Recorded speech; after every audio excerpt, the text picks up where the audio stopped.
It's time to discuss the elephant in the room. Welcome back to another rant that I'm sure none of you actually want to watch, but we're going to put it out there anyway.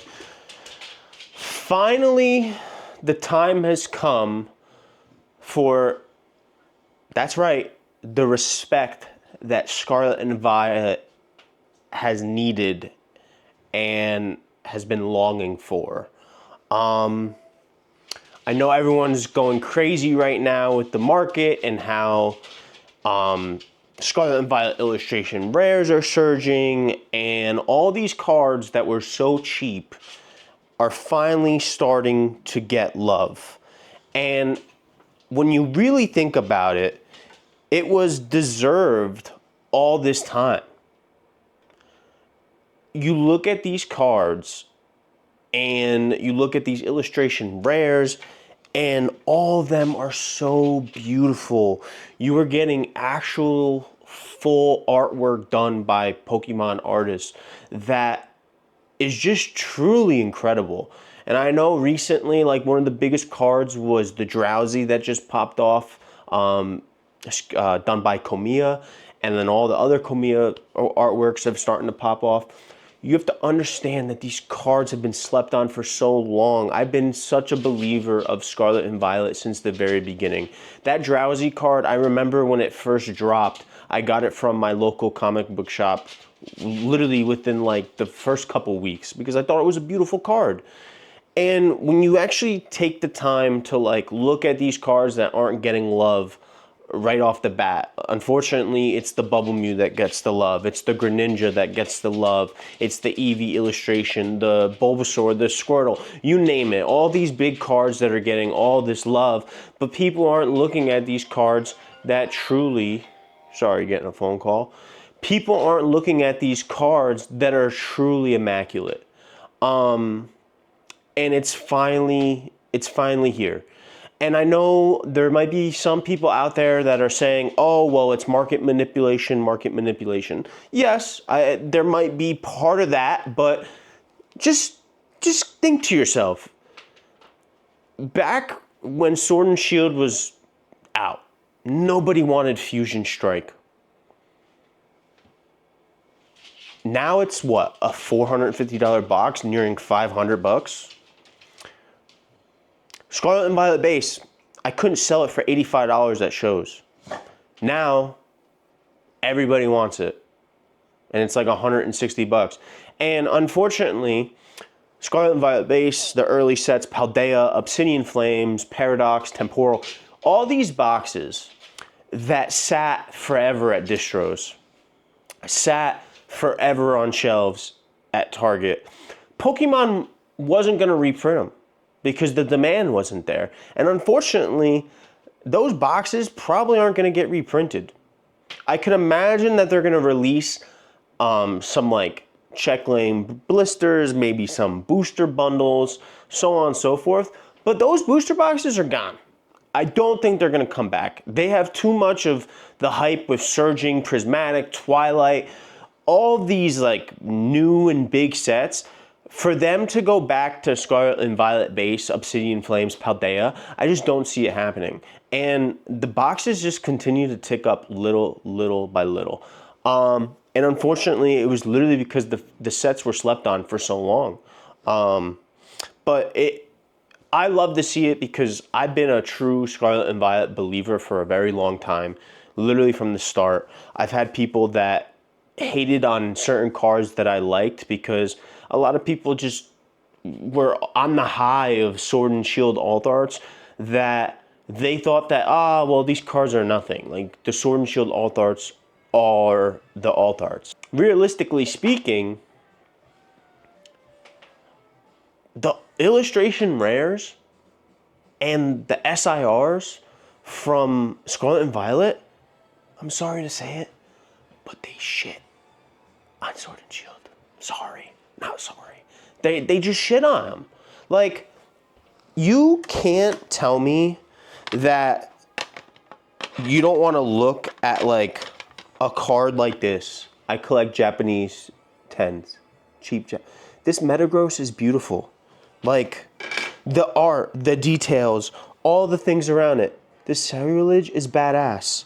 Like, there's so many cards that are just so slept on. Like, this cast form, Sunny form, I know it's not a Pokemon that people like. I get it. There's not a lot of Pokemon, like, bangers that are coming out. Like, it's not the big Pokemon that everyone loves and goes crazy and, you know, twist their nipples over. But, like, there's so much detail in this card, and it's truly a piece of art.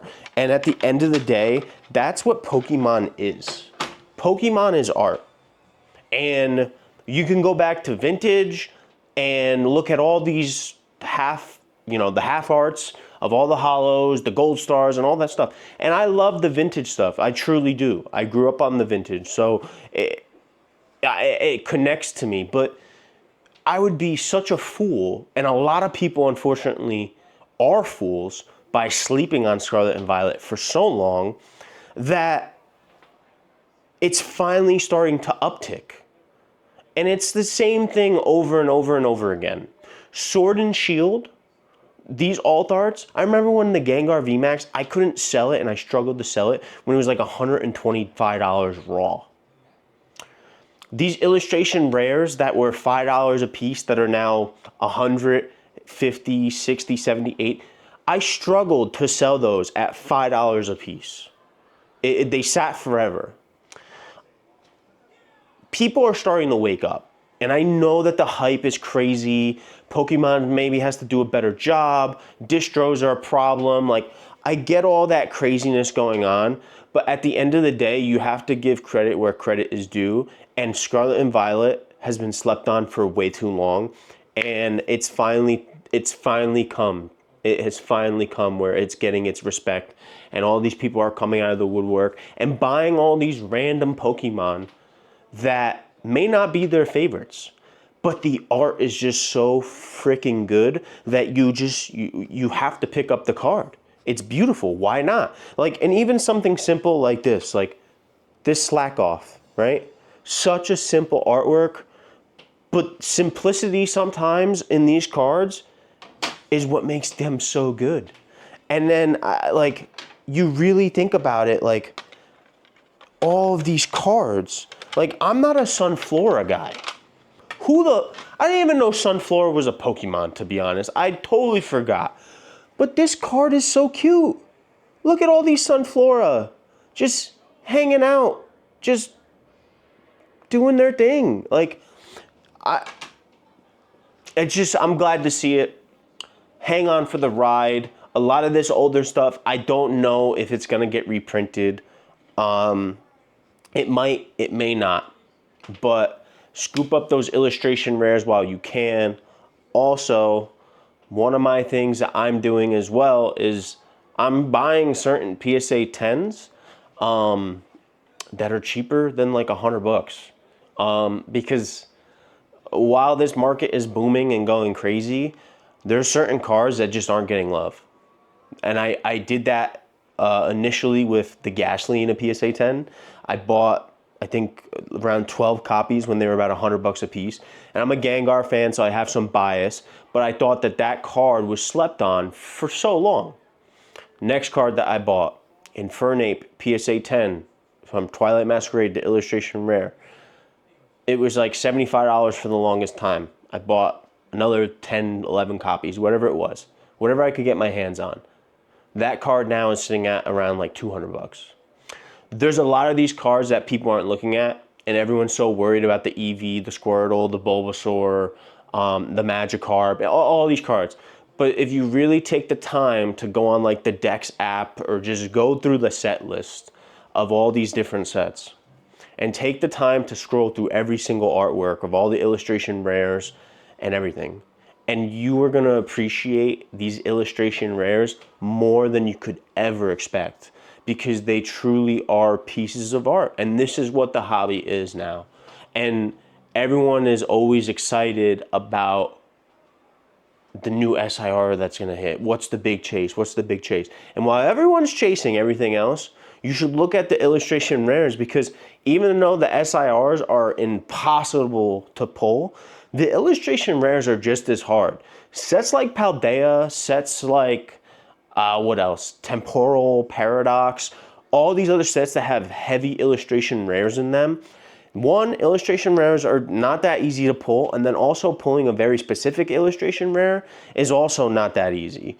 And on top of it, unfortunately, the quality control at Pokemon, I don't think has ever been worse. It's really bad right now. So just buy up the cards that you like now, as long as they're okay prices. Don't get caught at the top. Buy them when you think they're low enough. And if you really like the cards, just buy them. I buy, like I said, I'm buying Japanese 10s in just of the artworks that I like. That's my play. That's for my PC. I truly just like the artwork. And I'd rather honestly save money because I can buy a $40 Japanese PSA 10 and that card in English goes for $150, saving $110. It's a no-brainer for me. But yeah. Thanks so much for watching. I'm wrapping it up here. Don't forget to like, comment, and subscribe. Another video will be on the way shortly, probably a vendor POV.